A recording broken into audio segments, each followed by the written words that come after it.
अस्सलाम वालेकुम, मैं हूं वैस मंगलवाला और आप देख रहे हैं वर्ल्ड वाइज, दुनिया को देखने का, जांचने का, परखने का एक अलग जाविया। सबसे पहले नजर डालते हैं आज की टॉप स्टोरीज पर। शाम में बशारुल असद का 24 साला इक़्तिदार खत्म, दमिश्क में बागियों का कब्जा। बशारुल असद फरार होकर कहां गए, सबका सवाल। अमरीका शाम के मामलात से दूर रहे, डोनाल्ड ट्रंप का बयान।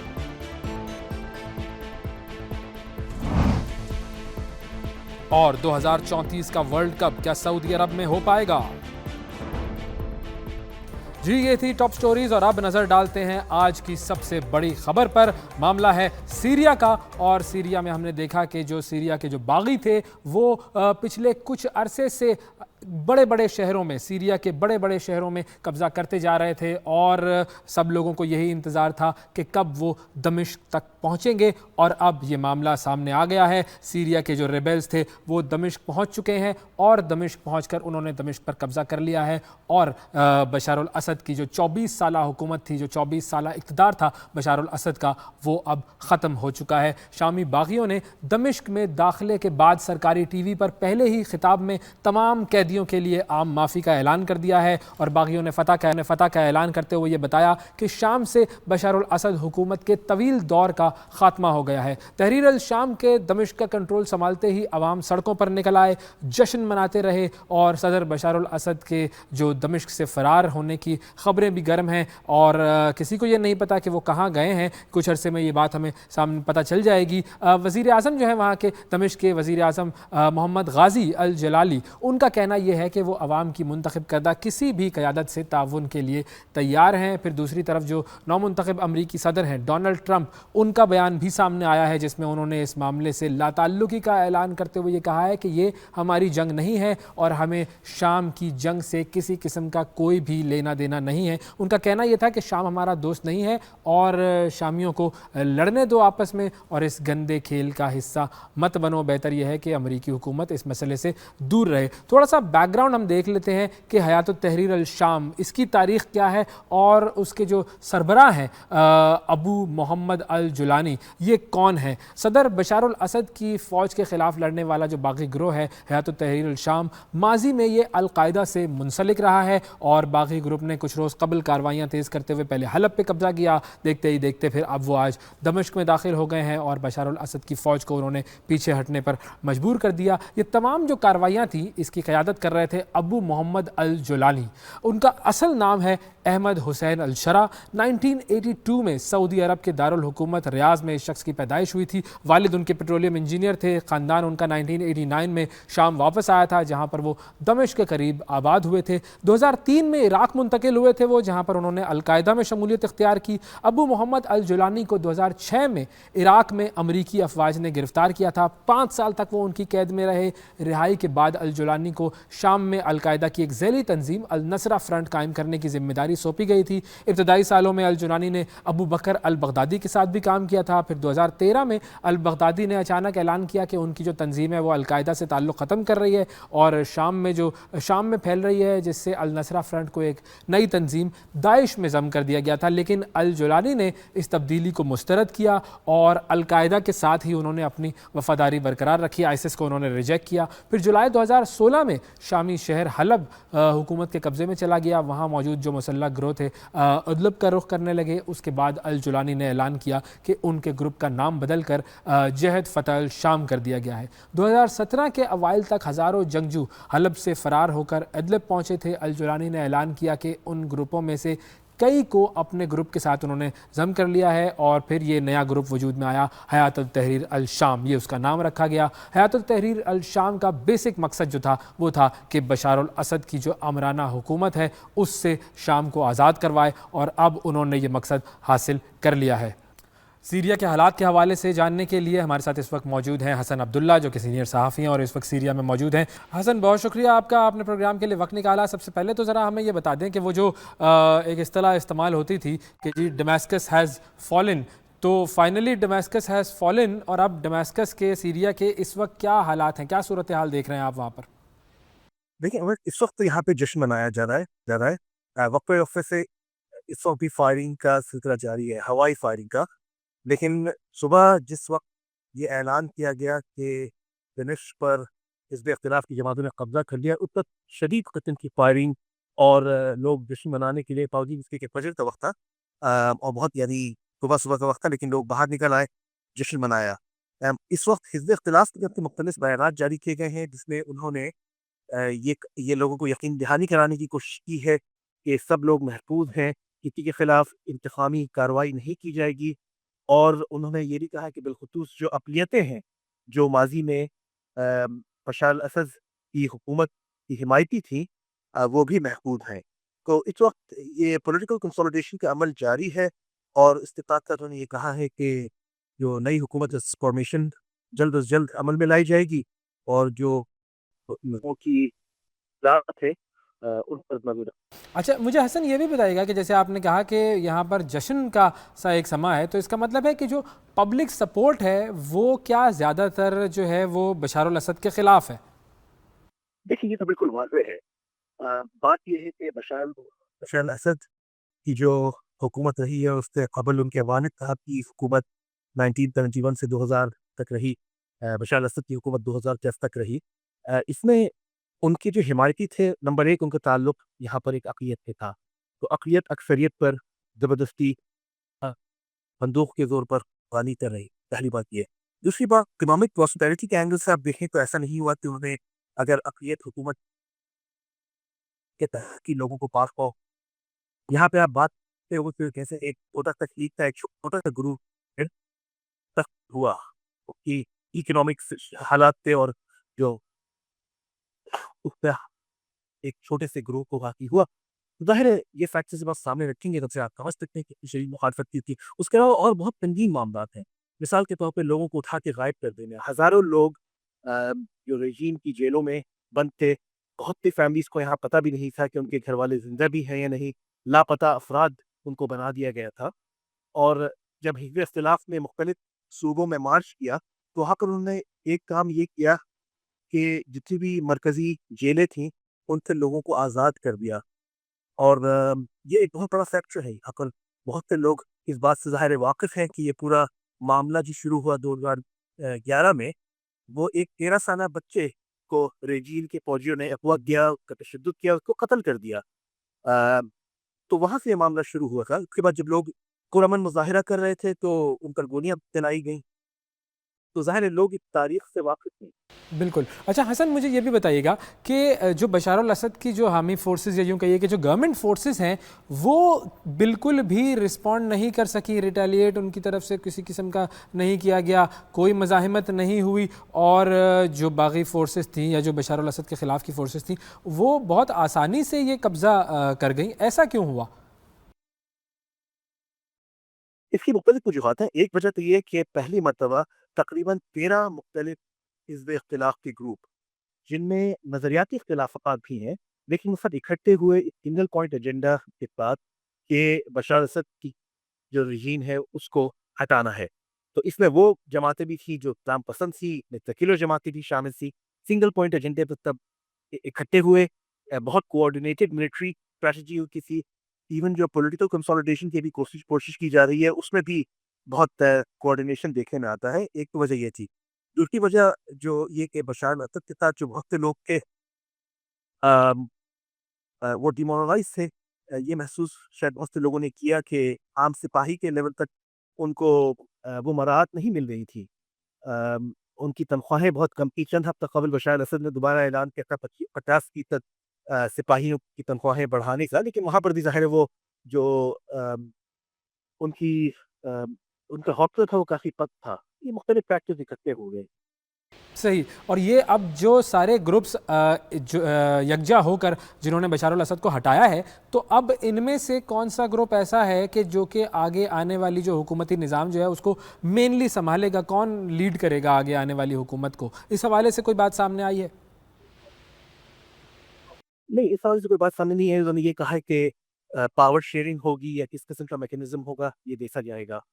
اس وقت وہ ملٹری اسٹریٹجی کی کوآرڈینیٹڈ تھی، اور اکثر جو اسٹیٹمنٹ آئے ہیں، مثال کے طور پہ حیات تحریر الشام ہے HTA، اس کے جو سربراہ ہیں ابو محمد الجولانی کے نام جو بالکل نہیں ادھر तमाम तकरीबी बयानात पावर शेयरिंग फार्मूला या पावर ट्रांजिशन किस तरह होगी अभी तक उन्होंने बात नहीं की। अलबत्ता तब ने ये बयान ज़रूर दिया है कि कुछ होगा और अब मुल्क बेहतरी की तरफ बढ़ेगा। मुल्क बेहतरी की तरफ बढ़ेगा। और अब बशार अल असद जो है वो कहाँ की तरफ बढ़े हैं, इसके हवाले से कुछ पता चला है?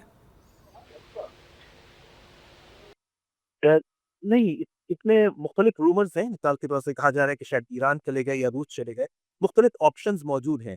लेकिन यहाँ पर मेरे ख्याल से जो मुल्क जिनको लेता है उसको मुख्तलिफ चैलेंजेस का सामना होगा। एक ये कि यहाँ पर ये आवाज़ें उठ रही हैं कि बशार अल असद के खिलाफ बैनुल अक़वामी अदालत में मुकदमा जो है वो चलाया जाए।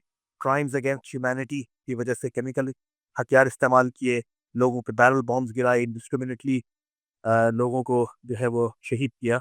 गुज़िश्ता एक दिहाई का अगर हिसाब लें तो अक़वाम मुत्तहिदा की रिपोर्ट के मुताबिक तकरीबन 5 लाख शामियों को शहीद किया गया है। ज़्यादातर जो है वो बशार अल असद की फ़ौजों की बमबारी और रूस की बमबारी की वजह से शहीद हुए।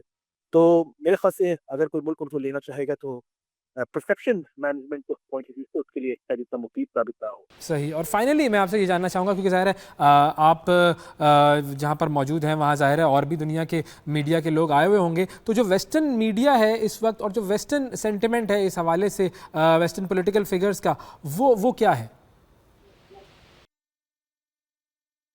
देखिए, पहली बात ये वेस्टर्न मीडिया हमें फ़िलहाल यहाँ इतना नज़र नहीं आया। एक बड़ा रस्मी इदारा उसको हलब शहर में देखा था, उसने अबू मोहम्मद अल-जुलानी का इंटरव्यू किया था, उनको एक्सेस दिया गया था। लेकिन उसके अलावा इतना यहाँ नज़र नहीं आ रहा। लेकिन अमूमी तौर पर जो दीगर मगरबी सहाफ़ी हैं, जिनसे मेरी जान-पहचान है, जिनसे बात हुई, तो अमूमन बशार अल-असद के हटने पर तो मेरे ख़्याल से किसी इतनी ज़्यादा तस्वीर नहीं बहाए। अ अलबत्ता वो एक ज़ाहिर वेस्टर्न एसोसिएटेड जो उनका व्यू है वो ज़रूर आता है। वो ये चाहते हैं कि मगरिब की तरफ से मामलात आएँ और मगरिब की जो इक़्तिदार हैं उनको नाफ़िज़ किया जाए। इस किस्म की तवक्कुआत जो है वो अक्सर देखने को मिलती हैं। बहुत शुक्रिया। हसन अब्दुल्ला हमारे साथ मौजूद थे, सीरिया की सूरत हाल से हमें आगाह कर रहे थे। एक छोटा सा वक्फा हमें लेना है, वक्फे के बाद दोबारा हाजिर होंगे, हमारे साथ रहिएगा।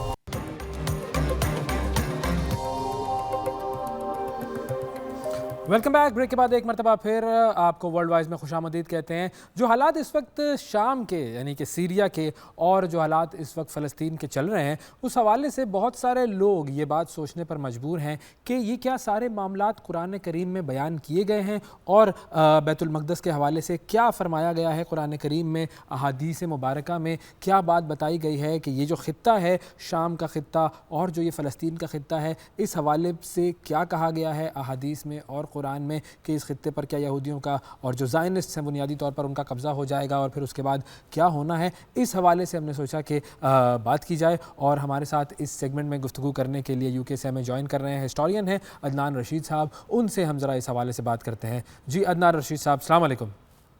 वालेकुम सलाम व रहमतुल्लाहि व बरकातहू। जनाब कैसे हैं आप? अल्लाह का शुक्र अदनान भाई, बहुत शुक्रिया आपका, आपने प्रोग्राम के लिए वक्त निकाला। इस वक्त जो सूरत हाल हम देख रहे हैं सीरिया में, we have seen that Damascus has fallen, ये जो इस्तिलाह इस्तेमाल की जाती है, और फिर फ़लस्तीन के जो हालात हम देख रहे हैं गुज़िश्ता साल से, ये जो पूरी सूरत हाल हमारे सामने है, इस पर जो कुरानिक और जो अहादीस का जो वर्डिक्ट है वो जानने के लिए हम चाहेंगे कि आप हमें थोड़ा सा गाइड करें। सबसे पहले अगर हम इसी तरह शुरू करें कि ये जो ज़ायनिस्ट हैं ये क्लेम करते हैं कि ये जो ख़ित्ता है, ये जो अर्ज़ फ़लस्तीन है, ये उन्हें खुदा की तरफ से तोहफे में दी गई थी। और डेविड बिन गोरियन जो कि उनका पहला प्राइम मिनिस्टर था, उसने भी ये कहा था कि the Bible is our deed to the land of Israel. ये बात कितनी हद तक सच है?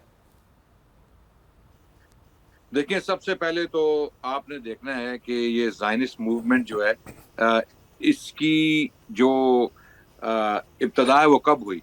इसकी इब्तदा हुई 19वीं सदी ईस्वी में। जी। ये ज़ायनिज़्म की जो मूवमेंट है ये एक बिल्कुल नई मूवमेंट है। इसका क्लासिकल जूडाइज़्म या जो यहूदियत है, या जो यहूदी मज़हब है या दीन है, इससे ज़ायनिज़्म का कोई ताल्लुक नहीं है तारीखी लिहाज से देखा जाए तो। ये एक नई डेवलपमेंट है जो 19वीं सदी ईस्वी में यूरोप में ज़ाहिर हुई, और इसके पीछे जो मुहर्रकात थे वो जो बढ़ती हुई नफरत थी यहूदियों के खिलाफ यूरोप में, वो वजूहात थी जिसकी वजह से कुछ यहूदी इंटेलेक्चुअल्स, कुछ मुफक्किर और दानिश्वर यहूदी इकट्ठे हुए 1897 में स्विट्जरलैंड में, और उन्होंने एक कॉन्फ्रेंस की जिसको हम फर्स्ट زائنسٹ کانفرنس کے نام سے جانتے ہیں. اس کانفرنس میں انہوں نے یہ تہیہ کیا کہ ہم یہودیوں کے لیے ایک جو ہے علیحدہ ملک بنائیں گے, بالکل. ایک علیحدہ خطہ جو ہے وہ بنائیں گے, اور وہ اس کا نام انہوں نے, جو خطہ تھا اس کا نام انہوں نے زائن رکھا. زائن سے مراد فلسطین, کہ ہم واپس فلسطین جائیں گے اور فلسطین کا خطہ بائی ہک اور بائی کروک, یعنی جبرن یا کسی بھی طریقے سے سازشیں کر کے وہ خطہ ہم نے حاصل کرنا ہے. تو انہیں یوگینڈا کا خطہ بھی آفر کیا گیا کہ یوگینڈا میں کچھ زمین لے لو, وہاں پہ اپنا ملک بنا لو. انہوں نے اس کو ریفیوز کر دیا. انہوں نے کہا ہم نے واپس فلسطین کے ہی علاقے میں جانا ہے, اور وہ عربوں سے اور مسلمانوں سے ہتھیانا ہے کسی طریقے سے, سازشیں کر کے یا جبرن یا جو بھی بعد میں تفصیلات آئیں. انہوں نے جنگوں میں بھی جو ہے بہت بڑا کردار ادا کیا اور جنگیں کروائیں باقاعدہ, تاکہ وہ خطہ ان کے لیے آزاد کیا جائے. اور عثمانی خلافت جو اس وقت حکومت میں تھی, اس سے بھی انہوں نے ساز باز کرنے کی کوشش کی. تو زائنزم, صہیونیت ایک نیا جو ہے وہ ایک نیا مسئلہ ہے جو 19ویں صدی عیسوی میں ظہور پذیر ہوا. تو جب تک جہاں تک یہودیوں کا تعلق ہے, یا بنو اسرائیل, قرآن میں ان کو بنو اسرائیل بھی کہا گیا, جہاں تک ان کا تعلق ہے, وہ جو دعویٰ کرتے ہیں کہ ہمیں یہ زمین, یہ خطہ, فلسطین کا خطہ خدا کی طرف سے, اللہ کی طرف سے جو ہے وہ تحفے میں دیا گیا یا ہم سے وعدہ کیا گیا, تو وہ جو ریفرنسز ہیں وہ میں آپ کو دیتا ہوں. وہ بک آف جینیسس, جس کو ابتدا بھی کہا جاتا ہے, اچھا, جینیسس باب 13 آیت 15 میں لکھا ہوا ہے, For I give all the land that you see to you and your offspring forever. یہ ابراہیم علیہ السلام کے ساتھ مکالمہ ہو رہا ہے غالباً اللہ سبحانہ و تعالیٰ کا, اور وہی میں اللہ سبحانہ و تعالیٰ ابراہیم علیہ السلام کو بتا رہے ہیں کہ یہ جو زمین ہے, یہ جو خطہ ہے, یہ آج کے دور میں اس کو ہم فلسطین کے نام سے جانتے ہیں, یہ خطہ میں نے تمہاری اولاد کے نام کر دیا, تمہاری اولاد کو دے دیا. اب یہ جو ایک آیت ہے, اسے لے کر یہ زائنسٹ یہ دعویٰ کرتے ہیں کہ یہ سارا کا سارا خطہ ہمارا ہے. لیکن یہاں پر بڑے مسائل, بہت پیچیدگیاں پیدا ہو جاتی ہیں. مثال کے طور پہ یہ جو زائنسٹ ہیں, کیا یہ یہودی بھی ہیں نسلاً یا نہیں ہیں؟ اول تو یہ وعدہ جو کیا جا رہا ہے, یہ ابراہیم کی روحانی اولاد کے ساتھ کیا جا رہا ہے. چاہ جائے کہ ابراہیم کی جو نسلی اولاد ہے, جو ان کی اپنی اولاد ہے, نسل, ان کی جو نسل ہے, اس سے کیا جائے. اچھا, تو سمجھنا یہ ہے کہ اللہ کا جو یہ وعدہ ہے, یہ ان لوگوں سے ہے جو ابراہیم کے دین پر چلنے والے ہیں, ابراہیم کی اولاد میں سے, نہ کہ ہر یہودی یا ہر بنو اسرائیل کا بندہ یہ دعویٰ کرتا پھر اور اس کا ایمان بھی نہ ہو حضرت ابراہیم کے دین پر, اور ان کو مانتا بھی نہ ہو, خدا کو نہ مانتا ہو, اللہ کا انکاری ہو. بہت سارے زائنسٹ جو ہیں, صہیونی جو ہیں, آپ اگر ان کی پروفائلز کو پڑھیں گے, یہ ڈیوڈ بن گورین کا نام آپ نے لیا, یا بعد میں جو آنے والے صہیونی لیڈرز تھے جو پرائم منسٹرز بھی بنے اور پریزیڈنٹس بھی بنے, ان کا خدا پر ایمان ہی نہیں ہے, یہ اللہ کو مانتے ہی نہیں ہے. ان سے جب پوچھا جائے کہ کیا تم اللہ کو مانتے ہو, تو کہتے ہیں نہیں, اور یہ داریے ہیں, بالکل منکرین خدا ہیں, اللہ کو نہیں مانتے. اچھا, ہو گئی بائبل کی نا. اچھا, قرآن ایک ریفرنس بھی ہے ایک, جس میں جیسے سورہ مائدہ ہے آیت نمبر 5, اس کے اندر یہ کہا گیا ہے حضرت موسیٰ علیہ السلام کے توسط سے کہ جی یہ جگہ بنی اسرائیل کو دے دی گئی ہے, اور اللہ تعالیٰ نے یہ کہا ان سے, یعنی حضرت موسیٰ نے کہا کہ جی خدا نے یہ جگہ تمہارے لیے دی ہے, تمہارے لیے تحفے کے طور پہ, اور تم اب اس جگہ پر چلے جاؤ, اور اللہ تعالیٰ کے راستے میں جو لوگوں سے, یعنی کہ جو منکرین حق ہیں اور جو کفار ہیں, ان سے لڑنے میں ڈرو مت. اس طرح کی کوئی آیت ہے؟ دیکھیں, جب یہ قرآن کو کوٹ کر کے دعویٰ کرتے ہیں نا, تو یہ جان بوجھ کے قرآن کو موڑ توڑ کے پیش کرتے ہیں. سب سے پہلے تو قرآن کو سیاق و سباق میں پڑھنا ہے, ٹھیک ہے. جب صہیونی یہ دعویٰ کرتے ہیں, اول تو جو یہودی ہیں, جو یہودی رہبائز ہیں, جو ان کے علماء ہیں, جو مذہب پر قائم ہیں, جو اپنے دین کو مانتے ہیں, وہ صہیونیت کے خلاف ہیں. وہ صہیونیت کو, زائنزم کو نہیں مانتے. وہ کہتے ہیں یہ ایک سیکولر موومنٹ ہے, اس کا ہمارے دین سے کوئی تعلق نہیں ہے. ایک جوئش اسٹیٹ جو ان کا مسیحا ہے, اس کے آنے سے پہلے بن ہی نہیں سکتی. وہ ایک مسیحے کا انتظار کر رہے ہیں. یہودی جو ہیں, جو مذہبی یہودی ہیں, جن کو ہم آرتھوڈاکس جیوز کہتے ہیں, وہ اپنے مسیحے کا انتظار کر رہے ہیں. ان کا یہ ماننا ہے کہ جب تک مسیحا نہیں آئے گا, جوئش اسٹیٹ نہیں بن سکتی, مسیحا ہی جوئش اسٹیٹ بنائے گا. اچھا, زائنزم کو وہ ایک ظلم اور بربریت پر مبنی موومنٹ سمجھتے ہیں اور وہ اس کو نہیں مانتے. زائنزم ایک سیکولر گاڈ لیس موومنٹ ہے, اور جیسا کہ میں نے آپ کو بتایا کہ یہ 19ویں صدی کے حالات, جی 19ویں صدی عیسوی کے حالات کی ایک پیداوار ہے, اس کا ایک نتیجہ ہے. تو جب یہ الٹے سیدھے آرگیومنٹس دے کے لوگوں کو کوشش کرتے ہیں کہ ان کو دھوکہ دے کے کسی طریقے سے اپنا کیس ان سے منوایا جائے کہ بھئی ہمارا حق ہے اس خطے پہ. جو میں بات نسلوں کی کرنے والا تھا وہ میں ذرا جلدی سے اس پہ ایک نقطہ اٹھا لوں, پھر قرآن پہ آتے ہیں. نسلی طور پہ جو ابھی اسرائیل پر لوگ حکومت کر رہے ہیں وہ بنو اسرائیل سے تعلق ہی نہیں رکھتے, وہ یورپین جیوز ہیں, وہ کانورٹس ہیں. ان کا اچھا بہت بڑی تعداد میں ان کا تعلق پولینڈ یا ایسٹرن یورپین کنٹریز سے ہے. جو مشرقی یورپ کے لوگ ہیں وہاں سے ان کا تعلق ہے. نسلی طور پہ ڈی این اے ٹیسٹ بھی کیے گئے ہیں اور یہ ثابت ہوا ہے کہ یہ لوگ نسلی طور پہ سیمیٹک ہے ہی نہیں ہے, یہ حضرت ابراہیم کی اولاد ہے ہی نہیں ہے. یہ بعد میں کچھ لوگ کانورٹ ہوئے تھے, انہوں نے یہودی مذہب اپنایا تھا, اور پھر یہی لوگ آج جو ہیں وہ اسرائیل کی اسٹیٹ بنا کے فلسطین کے خطے پر قبضہ کر کے بیٹھے ہیں. جہاں تک قرآن کا تعلق ہے, بائبل تو وہ استعمال کرتے ہیں. جینیسس کا میں نے حوالہ دیا, وہ کہتے ہیں کہ جی ابراہیم علیہ السلام کی اولاد کو اللہ نے یہ جو خطہ ہے تحفے میں دے دیا, یہ اللہ کا وعدہ ہے, اور ہم وہ وعدہ پورا کرنے کے لیے اس خطے میں آئے اور اس پہ قبضہ کیا ہے. پھر قرآن کو بھی کوشش کرتے ہیں, سورہ مائدہ کی آیت نمبر 20 سے 26 تک, یہ غالباً 6 جو آیات ہیں انہیں استعمال کرنے کی کوشش کرتے ہیں کہ یہاں پر کہا گیا کہ جب اللہ نے موسیٰ علیہ السلام سے کہا کہ جب موسیٰ نے اپنی قوم سے کہا, اللہ سبحانہ وتعالیٰ میں بتاتے ہیں, جب موسیٰ نے اپنی قوم سے کہا کہ اے میری قوم وہ یاد کرو دن جب اللہ نے تم پر فضل کیے تھے اور تم پہ نعمتیں کی تھی, بالکل, اور تم میں انبیاء بنائے تھے, اور تم میں جو ہیں وہ بادشاہ بنائے تھے, اور تمہیں وہ دیا تھا جو کسی کو بھی نہیں دیا تھا. اور پھر یہ کہا کہ اے میری قوم داخل ہو جاؤ ارض مقدسہ میں, جی ارض یعنی مقدس, ہولی لینڈ میں داخل ہو جاؤ, جس کا مطلب فلسطین کا علاقہ ہی ہے. لیکن یہ وعدہ کس سے کیا جا رہا ہے, یہ حکم کسے دیا جا رہا ہے؟ یہ ان لوگوں کو دیا جا رہا ہے جو حضرت موسیٰ علیہ السلام کو مانتے ہیں, جو دین پر قائم ہیں, جو مسلمان ہیں, جن کو مسلمان کہتے ہیں. ہماری ڈیفینیشن میں, ہماری تاریخ کے مطابق یہ لوگ مسلمان تھے. حضرت موسیٰ علیہ السلام مسلمانوں کے پیغمبر تھے, یہ دین اسلام لے کے آئے تھے. حضرت عیسیٰ بھی دین اسلام لے کے آئے تھے, حضرت داؤد علیہ السلام بھی دین اسلام لے کر آئے تھے. ہاں ان سب انبیاء کا تعلق جو ہے بنو اسرائیل سے تھا, لیکن جو دین یہ لے کے آئے تھے وہ کیا دین تھا؟ لا الہ الا اللہ, اللہ کے سوا کوئی معبود نہیں ہے, اور جو وقتی پیغمبر تھے, رسول تھے, ان کو ماننا ہے اور ان کی تعلیمات پر عمل کرنا ہے. جو لوگ موسیٰ علیہ السلام کو ماننے والے تھے, ان کو نبی مانتے تھے, ان کو پیغمبر مانتے تھے اور کافر نہیں تھے, یہ ان سے کہا جا رہا ہے. اچھا مجھے یہ بھی بتائیے گا کہ کیا قرآن یا بائبل میں ایسا کوئی ذکر ہے کہ بنی اسرائیل کو اس جگہ سے پھر نکال دیا گیا تھا اور یہ جگہ ان سے واپس لے لی گئی تھی؟ جی جی بالکل, سورہ اسراء میں بھی ہے اور سورہ اعراف میں بھی ہے کہ یہ لوگ زمین میں فتنہ بپا کریں گے, زمین میں فتنہ بپا کریں گے اور انہیں باقاعدہ سزا دی جائے گی. اب یہ سب یہودیوں کو نہیں کہا جا رہا, یہ ان لوگوں کو کہا جا رہا ہے جو فتنہ پھیلاتے ہیں, جو دنیا میں فساد پھیلاتے ہیں, کرپشن کرتے ہیں, فائنینشیل کرپشن کرتے ہیں, مورل کرپشن کرتے ہیں, جنگ و جدال کرواتے ہیں, یہ وہ لوگ ہیں. اور صہیونی زائنسٹ اس میں بہت بڑی تعداد میں جو ہیں وہ انوالوڈ ہیں.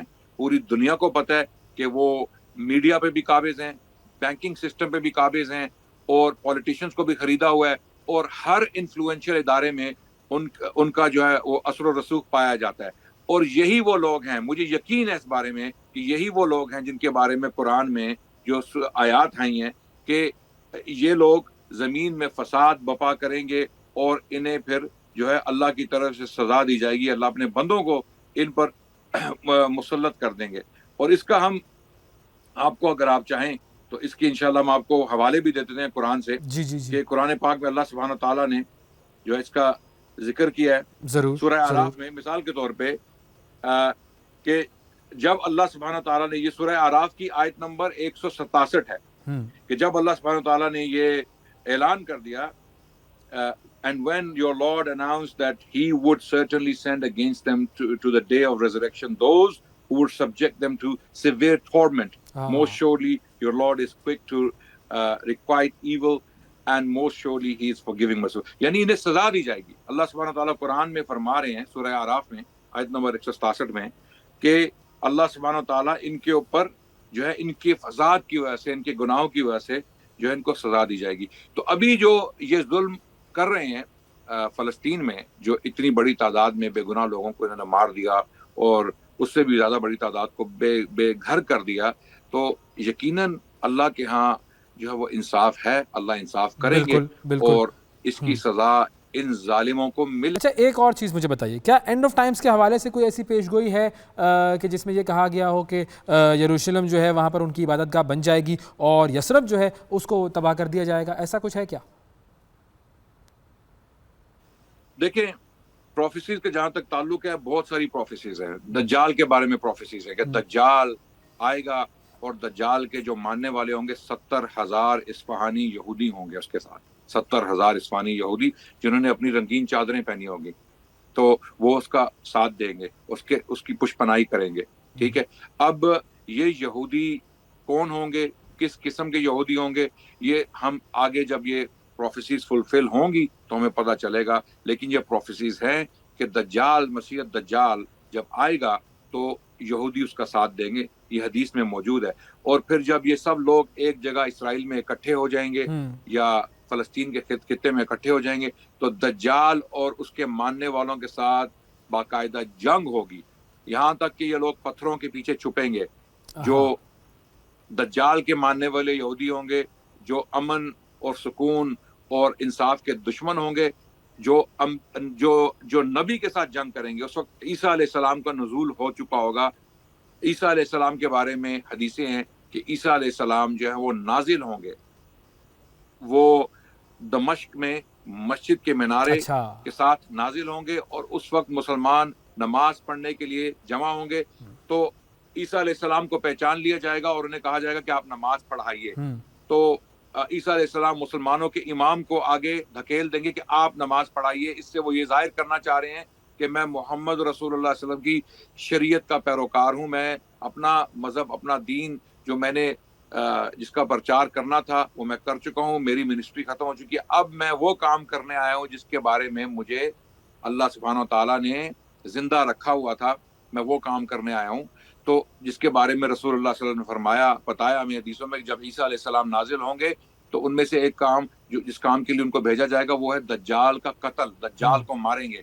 तो जो लोग दज्जाल के साथ होंगे, जाहिर है वो एक अल्लाह के बरगुज़ीदा शख्स, एक नबी ईसा अलैहिस्सलाम जो तशरीफ ला चुके हैं, क्योंकि उनकी नबूवत तो उनको दी गई थी जी।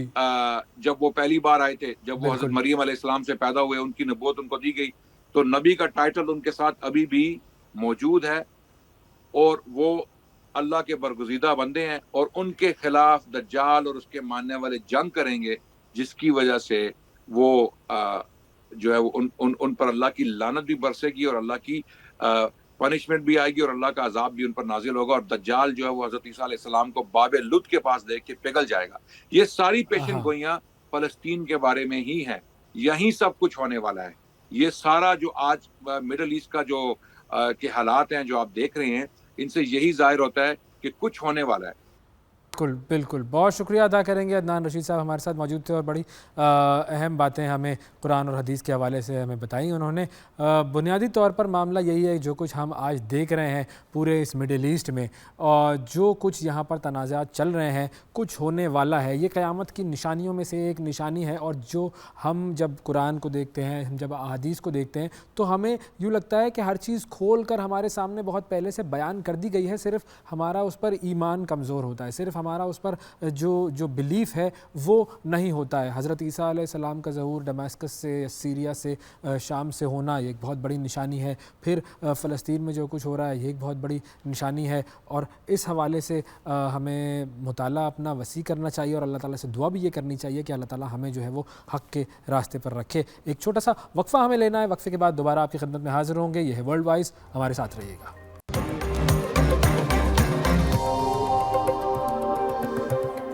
Welcome back. ब्रेक के बाद एक मरतबा फिर आपको वर्ल्ड वाइज में खुशामदीद कहते हैं और अब बात करते हैं जी कुछ फुटबॉल की दुनिया की, और मामला लेकर चलते हैं सऊदी अरब की तरफ। 2034 का फुटबॉल वर्ल्ड कप, उसके लिए मेज़बान सिर्फ एक है बिड जो कि सऊदी अरब की तरफ से है। लेकिन जैसा कि हमने कतर की सूरत हाल में देखा था कि जब कतर में फुटबॉल वर्ल्ड कप होने जा रहा था तो सारे वेस्टर्न ममालिक को एतराज़ हो गया था कि कतर जो है वहाँ पर क्यों ये वर्ल्ड कप करवाया जा रहा है, और वहाँ पर तो ह्यूमन राइट्स की खिलाफ वर्जियाँ हो रही हैं वगैरह वगैरह, ये सारी बातें सामने आ रही थी। लेकिन हमने देखा कि किस तरीके से कतर ने एक ज़बरदस्त, एक बेहतरीन किस्म का फुटबॉल वर्ल्ड कप करवाया। अब सऊदी अरब के साथ भी यही मामला किया जा रहा है, और इंसानी हुकूक की जो तंजीमें हैं उन्होंने सऊदी अरब में फुटबॉल वर्ल्ड कप का इनेकाद मेहनत कशों के लिए ख़तरा करार दे दिया है। एमनेस्टी इंटरनेशनल ने फीफा से फुटबॉल वर्ल्ड कप 2034 के मेज़बान के इंतखाब के लिए होने वाली जो वोटिंग है उसको रोकने का मुतालबा कर दिया है, और उन्होंने तशवीश का इजहार किया है कि टूर्नामेंट जो है वो सऊदी अरब में अगर हुआ तो इंसानी हुकूक की संगीन खिलाफ वर्जियों का सबब बनेगा।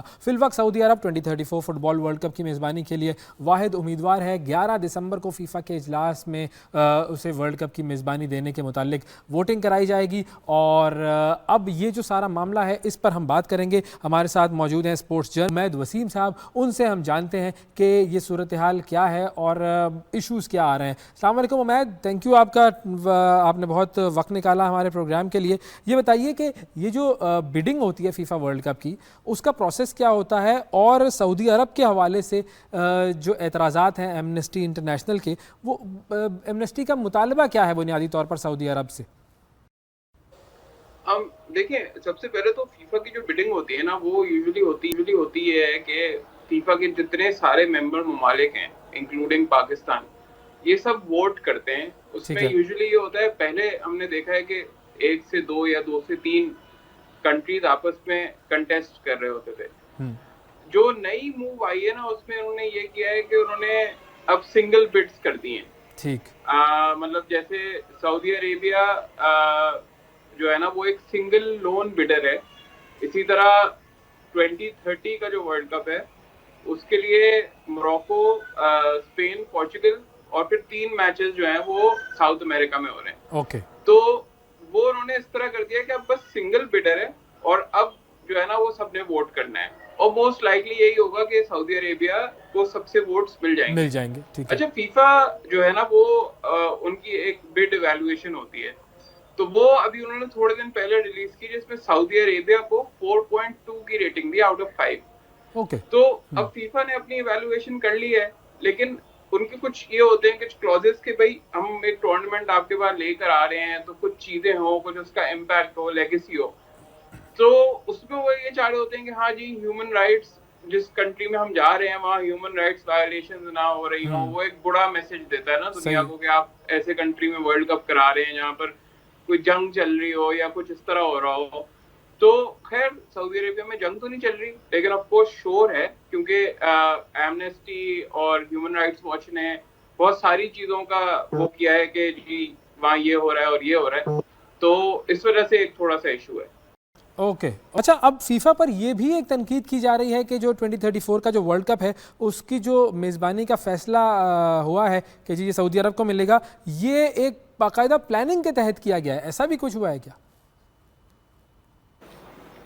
देखें, फीफा प्रेसिडेंट गियानी इन्फेंटिनो, अब हम एक बात जो है ना वो सबसे पहले तो ये मैं क्लियर कर दूं ना कि दुनिया में फुटबॉल और पॉलिटिक्स जो है ना वो दोनों बहुत ही इंटरलिंक्ड हैं। मतलब फुटबॉल इवेंट्स जो है ना ये बहुत ही पॉलिटिकल नेचर के होते हैं। अच्छा, सऊदी अगर बिड कर रहा है वर्ल्ड कप के लिए तो फिर उसके लिए सऊदी गवर्नमेंट भी पुश कर रही है कि जी हमें वर्ल्ड कप होस्ट करना है। इसी तरह मतलब जब रशिया में वर्ल्ड कप हुआ तो आपने देखा कि प्यूटिन बहुत आगे थे, Vladimir Putin.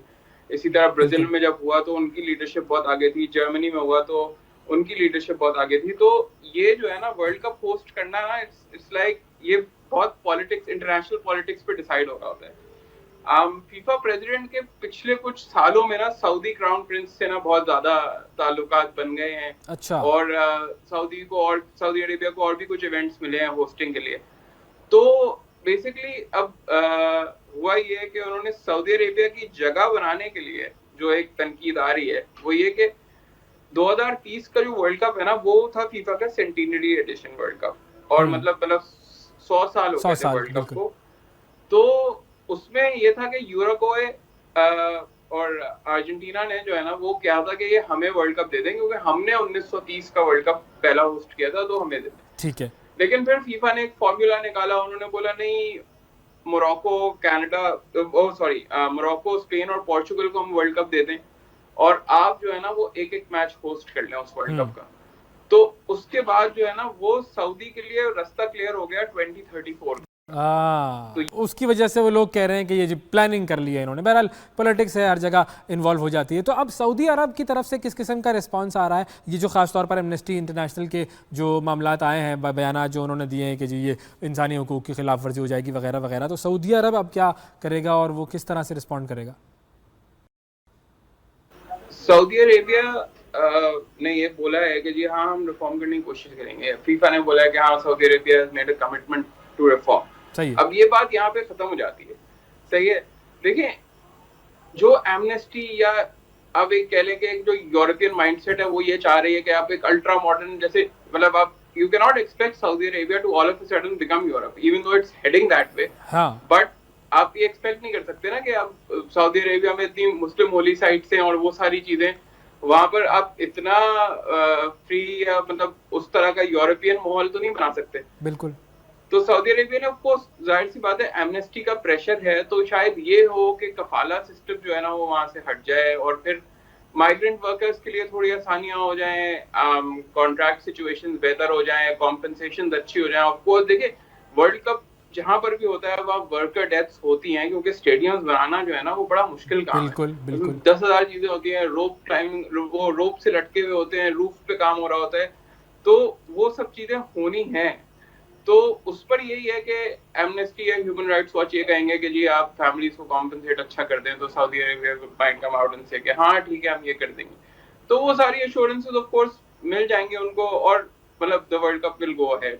Okay, thank you जी, बहुत शुक्रिया अदा करेंगे। उमैद हमारे साथ मौजूद थे जो कि हमें बता रहे थे कि जी वर्ल्ड कप का मामला जो है वो क्या होगा। थैंक यू उमैद वसीम, बहुत शुक्रिया आपका। नाज़रीन, आज के प्रोग्राम में इतना ही। आपसे अगले प्रोग्राम में फिर मुलाकात करेंगे, उस वक्त तक के लिए इजाज़त दीजिए। अल्लाह हाफ़िज़।